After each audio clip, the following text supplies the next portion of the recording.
અમેરિકાના હૃદય સમાન ન્યૂયોર્ક અને ન્યૂ જર્સીમાં હજારો ગુજરાતી પરિવારોના માથે આર્થિક સંકટના વાદળો ઘેરાઈ રહ્યા છે.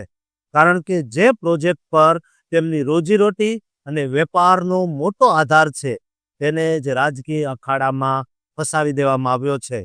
જેના કારણે હવે નાના વેપારીઓથી લઈને મોટા કોન્ટ્રાક્ટરો સુધીના તમામ લોકોમાં ફફડાટ વ્યાપી ગયો છે અને ફંડિંગ રોકવા પાછળના ખેલમાં ગુજરાતીઓનો શું વાંક છે તે જાણવું અત્યંત રોમાંચક અને ગંભીર બની ગયું છે. કારણ કે માત્ર એક ટનલ નથી, પણ હજારો ગુજરાતીઓના ભવિષ્યનો સવાલ છે.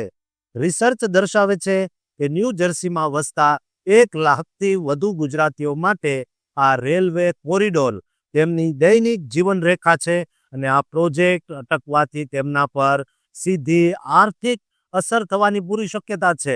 ન્યૂ જર્સીના એડિસન અને જર્સી સિટી જેવા વિસ્તારો, જેને લિટલ ગુજરાત કહેવામાં આવે છે અથવા મિની ગુજરાત પણ કહેવાય છે, ત્યાંના 20%થી વધુ ભારતીય ઇમિગ્રન્ટ્સ આ પરિવહન વ્યવસ્થાનો ઉપયોગ કરીને ન્યૂયોર્કમાં વેપાર કે નોકરી અર્થે જાય છે.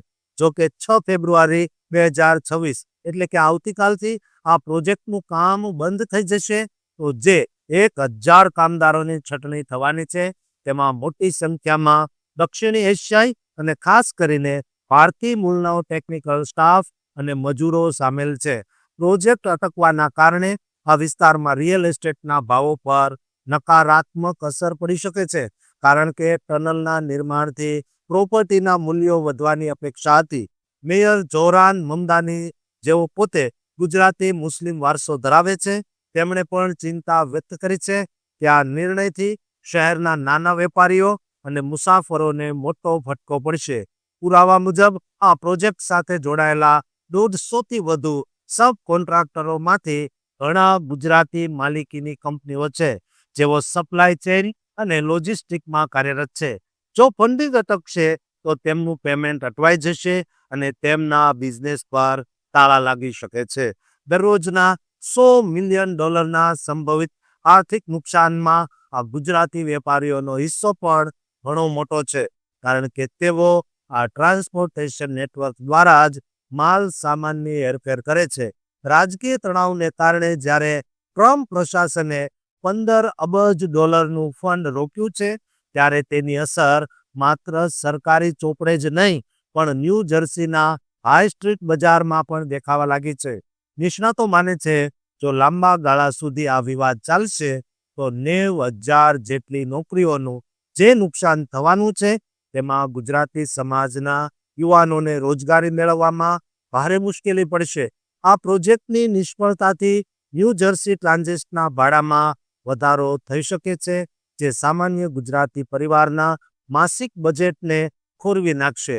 5 ફેબ્રુઆરી 2026ના તાજા અહેવાલ મુજબ જો કોર્ટ તરફથી સ્ટે આપવામાં નહીં આવે તો આર્થિક પ્રવૃત્તિઓમાં $19.6 અબજ જે ઘટાડો થવાનો અંદાજ છે, તે ન્યૂયોર્ક, ન્યૂ જર્સીમાં વસતા ભારતીયો માટે એક મોટો આંચકો સાબિત થશે.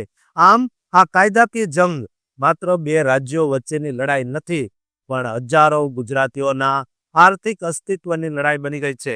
અમેરિકાના 2 સૌથી શક્તિશાળી રાજ્યો અને ટ્રમ્પ પ્રશાસન વચ્ચેનું આ યુદ્ધ કરોડો લોકોની જિંદગીને પાટા પરથી ઉતારી દેશે. $15 અબજ અધધ ભંડોળને રોકીને શું ન્યૂયોર્ક અને ન્યૂ જર્સીના અર્થતંત્રનું ગળું દબાવવાનો પ્રયાસ થઈ રહ્યો છે? આ માત્ર એક કાયદાકીય લડાઈ નથી દોસ્તો, પણ હજારો કામદારોની રોજીરોટી અને લાખો મુસાફરોની સલામતી સાથે જોડાયેલું એક એવું રહસ્ય છે, જેની પાછળ રાજકીય બદલો હોવાની આશંકા સેવાઈ રહી છે. શું આવતીકાલ એટલે કે 6 ફેબ્રુઆરીના રોજ આ મહાકાય પ્રોજેક્ટનું કામ હંમેશ માટે ઠપ થઈ જશે? તમારું શું માનવું છે? કોમેન્ટ બોક્સમાં જરૂર કહેજો અને આ ચેનલને સબસ્ક્રાઇબ કરવાનું ભૂલતા નહીં.